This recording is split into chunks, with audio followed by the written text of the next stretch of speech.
प्रिय विद्यार्थियों, इस वीडियो में हम चर्चा करेंगे महत्वपूर्ण टॉपिक है एक आपके प्राचीन भारतीय इतिहास की दृष्टि से ही नहीं बल्कि राजनीतिक दृष्टि से, राजतंत्रात्मक शासन प्रणाली की दृष्टि से और जो आगे आने वाले जो अब जितने भी साम्राज्य या राज्य, भौगोलिक विस्तार, साम्राज्य विस्तार, युद्धों की एक अनवरत श्रृंखला, एक विशाल साम्राज्यों की स्थापना जो आप आगे इतिहास में पढ़ेंगे प्राचीन से मध्य की तरफ, तो उस दृष्टि से बहुत ही महत्वपूर्ण टॉपिक है मगध साम्राज्य का उत्कर्ष और उत्थान। जैसा कि आप जानते हैं, मैंने आपको पिछले वीडियो में बताया कि राजनीति और राजतंत्र, राज्य, राजा का उदय किस प्रकार हुआ और प्रारंभ में राज्य की जो स्थिति थी वो बिल्कुल एक कबीलाई प्रमुख के रूप में, कबीले के जैसे थी, एक छोटे से गांव कस्बे टाइम में, वो बाद में थोड़ा बड़ा हुआ, जन बना। फिर जब आप देखते हैं उत्तरवैदिक काल में आगे चलकर फिर जन का स्थान जनपदों ने ले लिया। जनपद एक भौगोलिक रूप से स्थायी रूप से बस गए जनपद। फिर जनपदों के बाद में आप देखते हैं महाजनपद। और जब महात्मा बुद्ध का जन्म हुआ तो महात्मा बुद्ध के जन्म के समय या जन्म के पूर्व ही भारत में 16 छोटे बड़े राज्य स्थित थे, विद्यमान थे और उन्हीं को महाजनपद काल की संज्ञा दी जाती है। इन 16 महाजनपदों के बारे में मैंने आपको पिछले वीडियो में बता दिया है। तो 16 जो महाजनपद थे, अब ये मानिए क्रमिक विकास, जनपद और महाजनपद। तो महाजनपद यानी कि ये एक तरह से विकास, उत्कर्ष, उत्थान की प्रक्रिया का अंग है, भाग है, जिसके तहत वो जो राज्य कबीले जैसे थे वहाँ से आगे जन बने, जनपद से बने, महाजनपद बने, यानी एक तरह से उत्कर्ष उत्थान की कहानी है ये राजनीतिक, राजतंत्रात्मक और राज्य के विकास की। इसी कड़ी में हम बात करते हैं महाजनपद काल में 16 महाजनपद थे। इन महाजनपदों में मैंने आपको बताया था कि मगध का जो महाजनपद था वो आधुनिक बिहार के गया और पटना जिलों में विस्तृत था। यहाँ पर इसकी भौगोलिक स्थिति थी और जो राजगृह थी वो इसकी राजधानी थी। फिर हम थोड़ा अलग, मैं पूरी बात विस्तार से बताना चाहता हूँ आपकी, ताकि आपके अच्छी तरह से समझ में आए। मगध और बाकी के जो हम 15 और जो महाजनपदों की बात करते हैं, 16 महाजनपद थे। तो 16 महाजनपदों में जब अपने अपने जनपद, महाजनपद को लेकर, अपने अपने राज्यों को लेकर इनमें संघर्ष हुआ, साम्राज्य विस्तार की, उत्कर्ष की, उत्थान की जब इनमें भावनाएं आई, साम्राज्यवादी सोच का विकास हुआ, तो इन महाजनपदों ने एक दूसरे पर आक्रमण, विस्तारवादी नीति का पालन किया और उसको अब अमली जामा यानी व्यावहारिक रूप से विस्तारवादी नीति का पालन किया। तो और जो कमजोर महाजनपद थे, जो अन्य शक्तिशाली महाजनपदों के सामने अपनी रक्षा नहीं कर पाए, वो इन्हीं महाजनपदों में विलीन हो गए और 4 महाजनपदों का अस्तित्व रहा। मगध, कौशल, अवंती और वत्स। 16 में से कितने रहे? 4। मगध, अवंती, कौशल और वत्स। अब जैसा कि जानते हैं, मैंने आपको पिछले वीडियो में बताया, मगध आधुनिक बिहार के पटना और गया जिलों में विस्तृत था। कौशल आधुनिक अवध का जो क्षेत्र है, लखनऊ के आसपास का जो क्षेत्र है, आप देखते हैं उत्तर प्रदेश में, वहाँ कौशल का राज्य स्थित था, महाजनपद स्थित था। और जो वत्स का राज्य था वो था आधुनिक इलाहाबाद के नज़दीक। और अवंती का राज्य था आधुनिक जो मालवा का क्षेत्र है, वर्तमान में जो मध्य प्रदेश का पश्चिमी भाग, उज्जैन वगैरह का जो ग्वालियर इधर का जो भाग है, वो मालवा का क्षेत्र, वो अवंती था। तो 16 महाजनपद, फिर 4 महाजनपद। फिर उन 4 महाजनपदों में भी केवल एक ही महाजनपद जो और भी शक्तिशाली सिद्ध हुआ और भी उसने अपने साम्राज्यवादी नीति, विस्तारवादी नीति और सोच का परिचय दिया, वो था मगध। और अंततः आप देखते हैं कि आज भले ही आधुनिक बिहार को एक हम गरीब राज्य के रूप में, पिछड़े हुए राज्य के रूप में मानते हैं, लेकिन एक मान के चलिए आप कि प्राचीन भारत का इतिहास एक तरह से मगध का ही इतिहास है, जिसने लगभग संपूर्ण भारत पर हजारों साल तक अपनी राजनीतिक सत्ता को बना के रखा और वहां से केंद्र बनाकर शासन किया। तो हम बात करते हैं मगध के, इस वीडियो में हम बात करेंगे मगध का उत्कर्ष, उसका प्रारंभिक इतिहास और उसके उत्कर्ष के क्या कारण थे। हम मगध के प्रारंभिक इतिहास की बात करते हैं तो मगध का प्राचीन भौगोलिक विस्तार आधुनिक बिहार और पटना, जो बिहार के पटना और गया जिले हैं, मैंने आपको बता ही दिया, वहाँ स्थित थे। और इसकी जो राज्य के उत्तर में गंगा नदी, पूर्व में चंपा नदी और पश्चिम में सोन नदी बहती थी तथा दक्षिण में विंध्याचल की जो पर्वतमाला है उससे वो सुरक्षित था। मगध की प्रारंभिक राजधानी गिरिव्रज या राजगृह थी जो गया के निकट पहाड़ियों में स्थित थी। बौद्ध ग्रंथों में से बिंबिसारपुरी भी कहा गया है।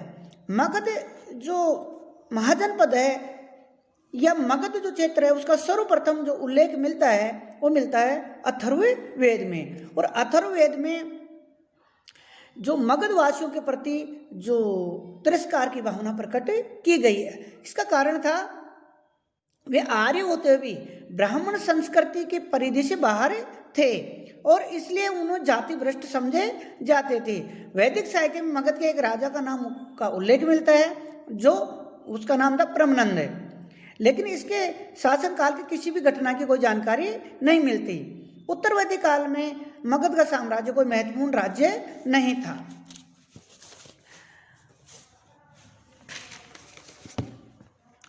महाभारत काल में हम मगध की बात करते हैं। महाभारत काल में तो यहाँ पर मगध में बृहद्रथ वंश का शासन था। मगध के इस आदि वंश की स्थापना बृहद्रथ ने ही की थी। महाभारत एवं पुराणों से ज्ञात होता है कि प्रागैतिहासिक काल में चेदी राज वसु के पुत्र बृहद्रथ ने गिरिव्रज को अपनी राजधानी बनाकर मगध में अपना स्वतंत्र राज्य स्थापित किया था। उसी वंश में एक पराक्रमी और शक्तिशाली शासक जरासंध का जन्म हुआ। और जरासंध एक साम्राज्य और एक परिवर्ती का शासक था। हरिवंश पुराण से ज्ञात होता है कि जरासंध ने काशी, कौशल, चेदी, मालवा, विदेह, अंग, बंग, कलिंग, पांड्य, सोवीर, भद्र, कश्मीर और गांधार के राजाओं को पराजित करके एक विशाल राज्य की स्थापना की। जरासंध की मृत्यु के बाद मगध पुनः पतन की ओर अग्रसर हो गया, किंतु फिर भी कुछ समय तक बृहद्रथ वंश के अनेक शासक मगध पर शासन करते रहे। जरासंध के बाद उसका पुत्र सहदेवी गद्दी पर बैठा जो पांडवों का मित्र था। सहदेव का 22वां वंश तथा बृहद्रथ वंश का अंतिम शासक रिपुंजय था। पुराणों के अनुसार रिपुंजय को उसके मंत्री पुलिक ने मारकर अपने पुत्र को मगध की गद्दी पर बिठाया, किंतु कुछ समय पश्चात ही महीय नामक एक सामंत ने उसकी भी हत्या कर दी और अपने पुत्र बिंबिसार को गद्दी पर बिठाया। बिंबिसार हर्यक वंश का संस्थापक था जो महात्मा बुद्ध का समकालीन था। तत्कालीन स्थिति पर प्रकाश डालते हुए हेमचंद्र राय चौधरी लिखते हैं कि मगध के राजवंशों का आरंभिक इतिहास अंधकार में छिपा है। कभी कभी हमें योद्धाओं और राजनीतिक विशारदों की झलक भर मिल जाती है। इसमें भी कई तो नितांत पौराणिक है और कुछ पौराणिक से कुछ अधिक विश्वस्त प्रतीत होते हैं। मगध का प्रारंभिक इतिहास हर्यक वंश के प्रसिद्ध राजा बिंबिसार से प्रारंभ होता है। मगध को अपने दिग्विजय उत्कर्ष के जिस मार्ग पर अग्रसर किया वह तभी समाप्त हुआ जब कलिंग विजय के पश्चात अशोक ने अपनी तलवार को सदैव के लिए म्यान में रख दिया। प्रिय विद्यार्थियों, जैसा कि मैंने आपको मगध का जो प्रारंभिक इतिहास की एक सामान्य बात बताई संक्षिप्त में, आप ये मान के चलिए कि जो मगध है वो एक तरह से संपूर्ण प्राचीन भारत का इतिहास है। और जो मगध का उत्कर्ष हुआ, उत्थान हुआ, उसमें जिन जिन शासकों के बारे में आप पढ़ते हैं, कुछ तो पौराणिक हैं जिनको आपने पौराणिक कथाओं में, टीवी सीरियलों में देखा होगा, लेकिन हम अगर ऐतिहासिक संदर्भ में बात करते हैं, तथ्यों, स्रोतों, साक्ष्य, प्रमाणों के आधार पर हम बात करते हैं, तो सर्वप्रथम हमें या यूँ कहें कि भारत का जो ऐतिहासिक, जो राजनीतिक या ऐतिहासिक काल जो प्रारंभ होता है वो बिंबिसार के गद्दी पर बैठने के साथ ही होता है, और वहीं से मगध का एक विशाल साम्राज्य के रूप में अग्रसर होने का तरफ इसका रुझान दिखाई देता है। और आप देखें कि मगध के शासकों के समय से ही, हर्यक वंश के शासकों के समय से ही मगध का उत्कर्ष प्रारंभ हुआ, जिनमें आप देखते हैं हर्यक वंश का जो पहला शासक था बिंबिसार, जिसने 6ठी सदी ईसा पूर्व में हर्यक वंश की स्थापना की और 544 ईसा पूर्व में गद्दी पर बैठा।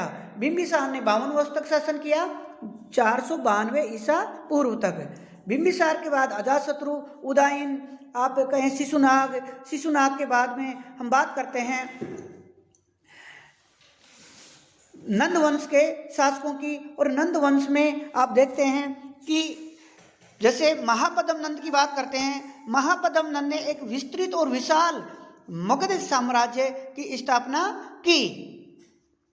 और नंदों के बाद में आप देखते हैं महापद्म नंद ने एक विस्तृत मगध साम्राज्य की स्थापना की। और नंदों के बाद में आप जो उत्कर्ष देखते हैं मगध साम्राज्य का, वो हमें दिखाई देता है मौर्य शासकों के नेतृत्व में, यानी चंद्रगुप्त मौर्य के शासन काल में एक विस्तृत और विशाल, एक शक्तिशाली मौर्य साम्राज्य की स्थापना की मगध में चंद्रगुप्त मौर्य ने।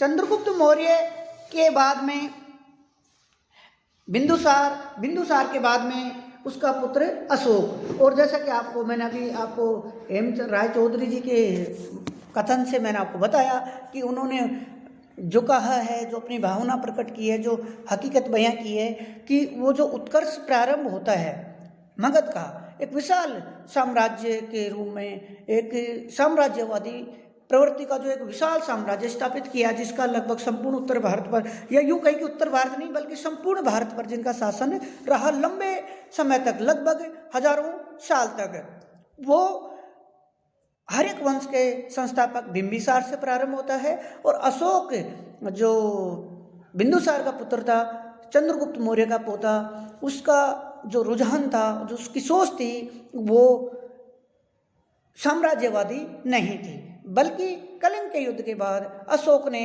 युद्ध नीति को सदैव के लिए बंद कर दिया और युद्ध नीति के स्थान पर उन्होंने धर्म विजय की नीति का पालन किया। और वो सैनिक विजय के स्थान पर धर्म की विजय को श्रेष्ठ मानता था। इसलिए ये कहा गया है कि जब मगध का उत्थान और विकास, उत्कर्ष की जो प्रकाष्ठा है, वो जब ही रुकी जब अशोक ने अपने तलवार को म्यान में रख दिया। धन्यवाद।